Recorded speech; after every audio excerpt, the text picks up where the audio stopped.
Okay, so this combined redundant cell DSL live feed did terminate not prematurely, but it terminated spontaneously, but I'm not quite sure what caused that.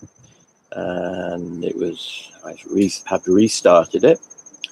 And as far as I can tell, it is broadcasting at reasonable quality,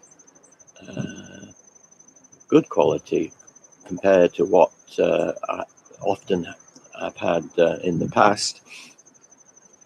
But now, and it may be that's because I'm using the redundant mode, but now I'm going to switch from the redundant mode on Speedify to the bonding mode on Speedify, and that should, in theory, improve the quality of the live stream. So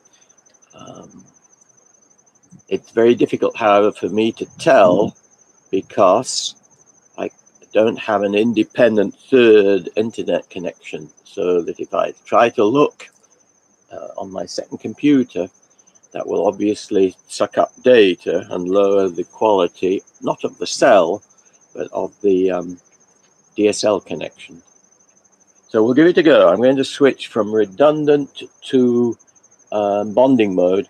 I don't know whether that itself will stop the connection. If it does, I'll restart the connection.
So I didn't need to restart the connection. I just switched off the redundant mode, and I think that automatically sets it to bonding mode. And I see that sometimes now my data rate is reaching 0.3 megabits per second. I don't know whether that's on both channels or on each channel separately, but it does seem to be working. There was a hummingbird just briefly there in front of the camera, but he's gone. It's a bit of a grey day. There are a few patches of blue, and I think if anything they're increasing, so maybe we'll get some sun, which would be nice, or at least zero probability of rain, which means that I can move the camera out. Although to continue this experiment using the dual channel Speedify process, I will need a longer Ethernet cable. So I think I will need a longer Ethernet connection, or I'll have to use one of my other HDMI cables here. That's another option, because I need to move the camera forward just a little bit. Okay. Well, to liven things up, I might step in front of the camera for just one moment and say hi to everyone. I'm lucky if there's anyone watching, but that doesn't matter because really into. Oh, now there's a hummingbird over there. You camera can't see him because he's just a tiny bit too low. So I might actually try racking up the camera higher.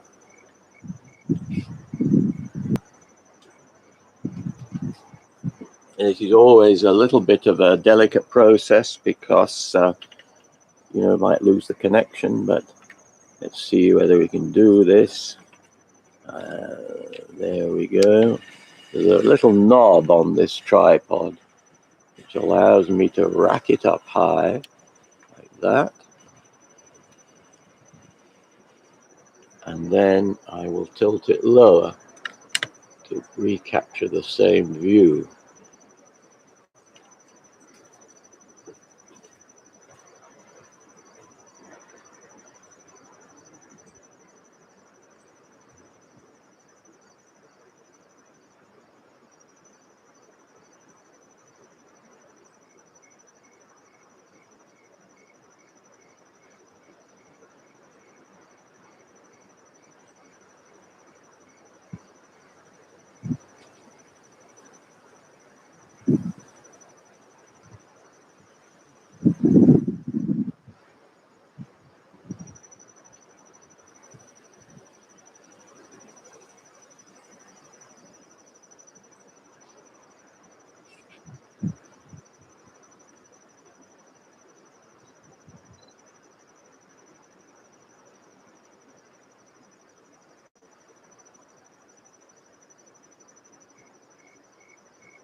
Okay, well that looks a little bit better, and I think it means so because I raised the camera up, and so you're looking a little bit more downward, and you can see better the flowers behind the red canna lilies. So the rosebud salvia there, which is a better hummingbird plant. So get to try stepping in front of the camera to say hi to everyone. I hope I look fairly respectable here. I see that my t-shirt is back to front, so I'm going to put that right. It's actually, I think, maybe inside out too, but I'm not sure about that. Okay, t-shirt back on there. Look at that. And get ready to face the world.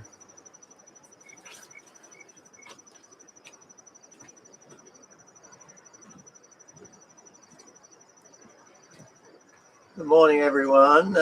You're talking to Paul Adams. That's me at the Bacon Hollow Hummingbird Sanctuary. Just walk around here.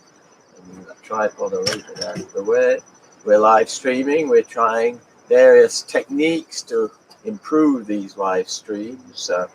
Bear in mind that I don't have a fast internet connection here, no cable.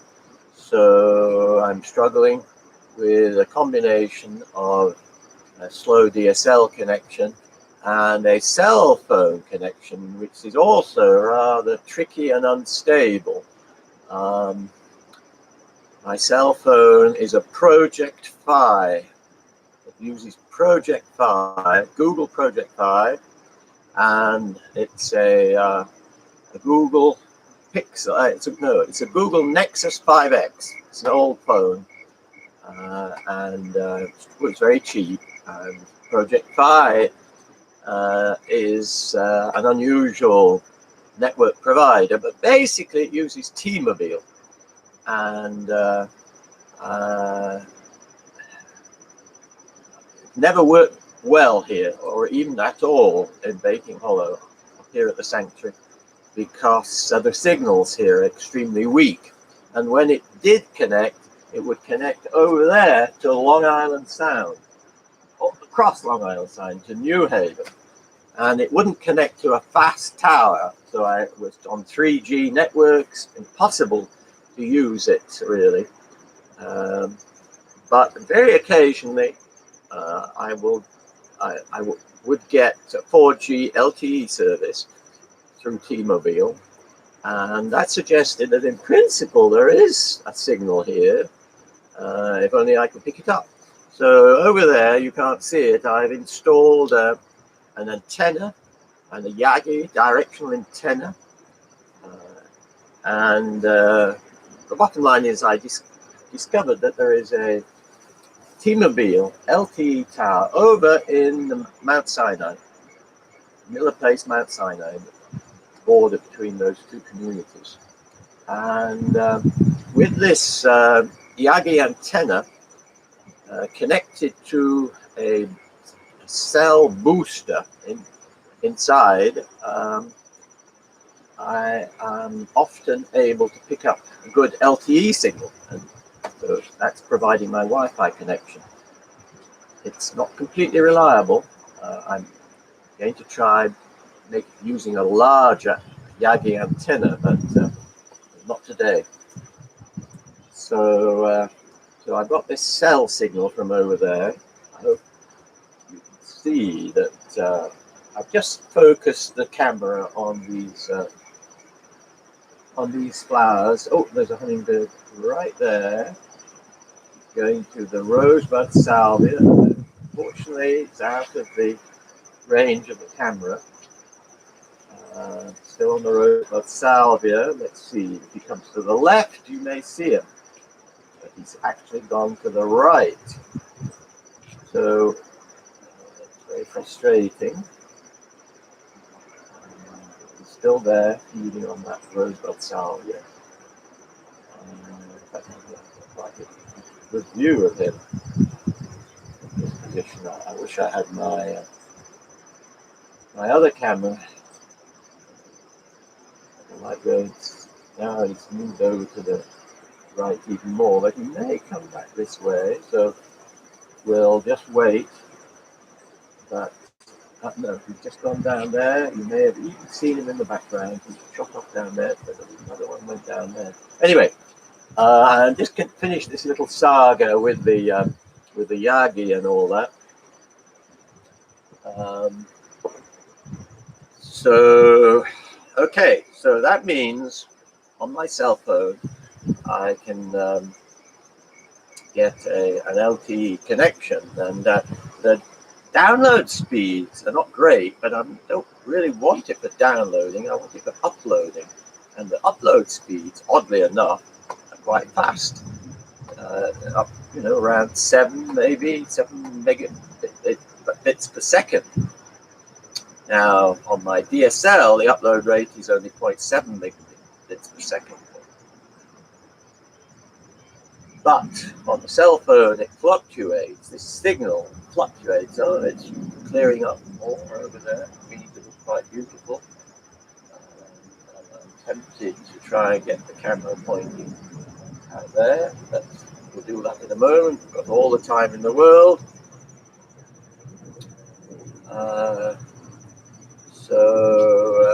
I did try. Just yesterday, I decided to try Verizon. I got what they call a jetpack.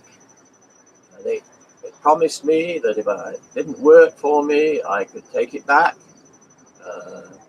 and they wouldn't charge me. So I am going to take it back because I cannot pick up anything with that jetpack, even with my antenna and my booster. So Verizon is no good here. I suspected that, but I just wanted to be quite sure. But T-Mobile I can pick up over there. And then, of course, we run into data issues, paying for data. And I thought that the Project 5 cap your data at 6 gigabytes. And because of all the experimenting I've been doing, I did reach 6 gigabytes before the end of the month, which doesn't surprise me. But I have apparently misunderstood. Instead of capping you at 6 gigabytes, what Project Fi does, it makes it free after 6 gigabytes. So that's a very good deal. And that's so I launched it again this morning, and it seems to be working. So now this Speedify thing that I'm doing, what that means is I have 2 simultaneous internet connections on the. I'm just looking to see whether there's any activity. Of course, I can't see behind me. 2 simultaneous internet connections. What I'm going to do now, actually, just go and check that we're still streaming, because it could go off for reasons that I'll explain in just a minute. I'll be back in a sec.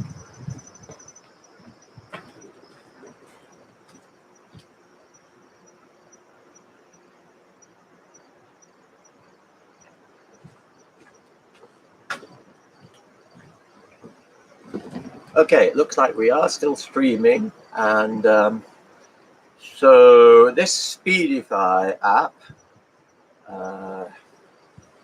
allows you to use both of your internet connections simultaneously. So I have connected to my DSL via an Ethernet wire, and I'm connected to my cell phone because I've made a hotspot on the cell phone.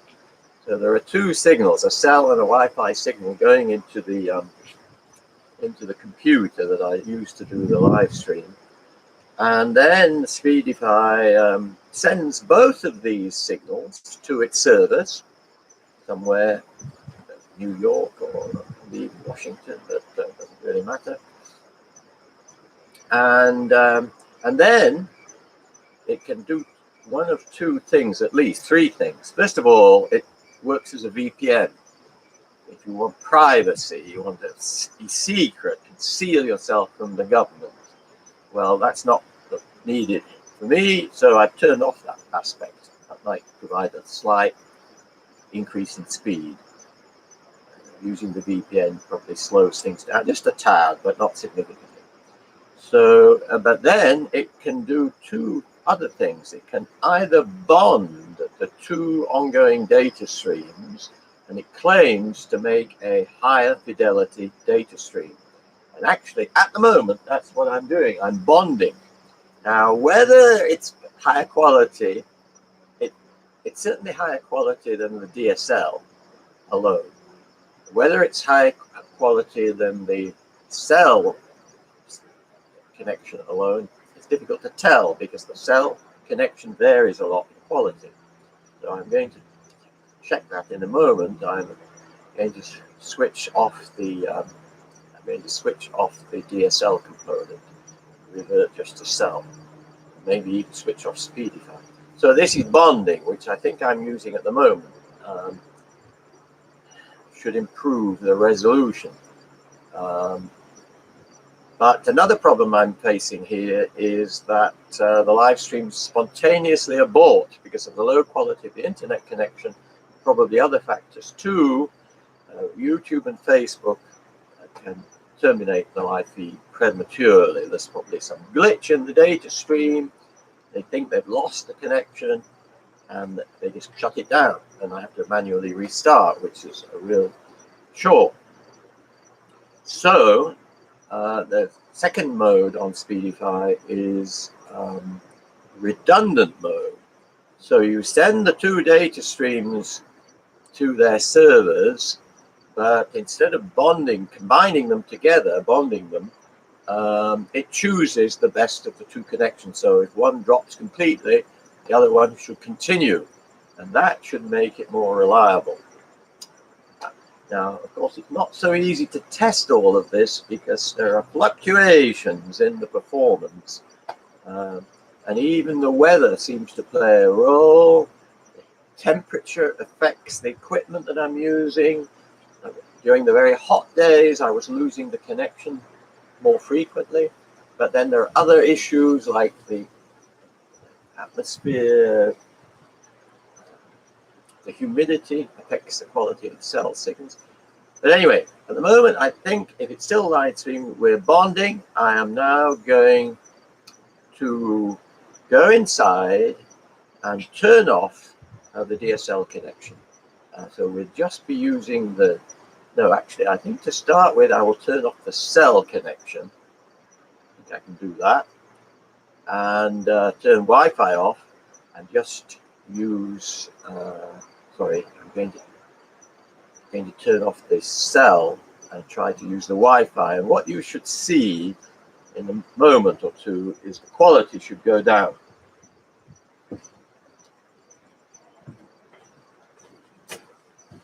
Okay, well, I'm going to talk loud because I have to do this over here. What I want to do is turn off, well, I think turn off the Wi-Fi.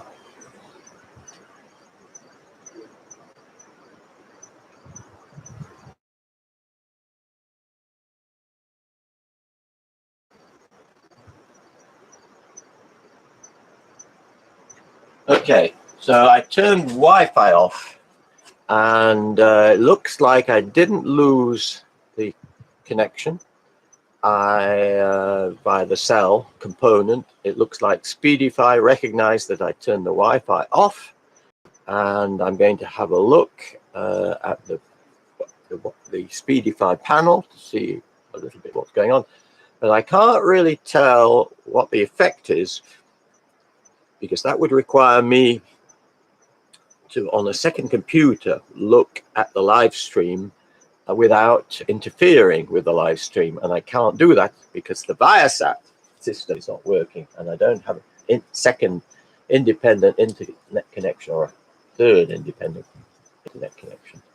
I could, I suppose, yes, I can now just go and use, since I've turned the Wi-Fi off on the streaming computer, I can turn the Wi-Fi on the other computer. So I'm going to have a look at the quality.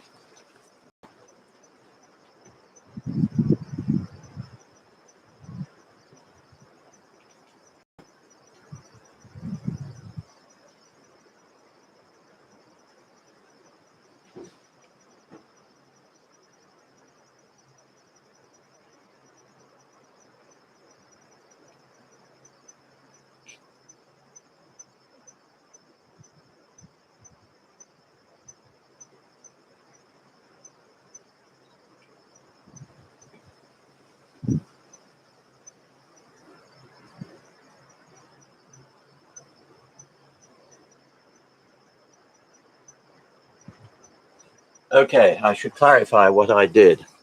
I turned off the Wi-Fi, and the Wi-Fi was looking at the hotspot on my cell phone. So essentially, when I turned off the Wi-Fi, I actually turned off the cell, because I've still got the Ethernet connection to the DSL.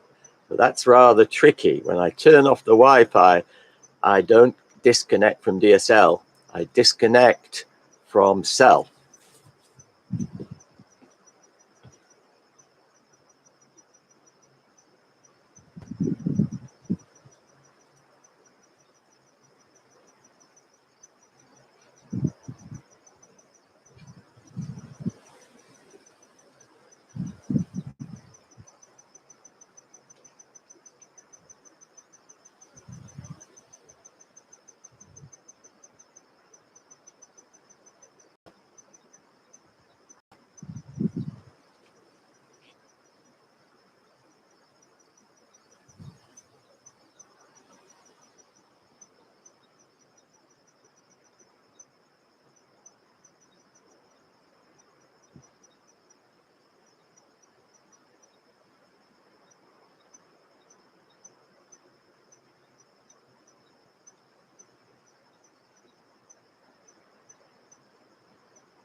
Good. So we're still live streaming using the DSL connection, and it looked as though that did degrade the quality as expected.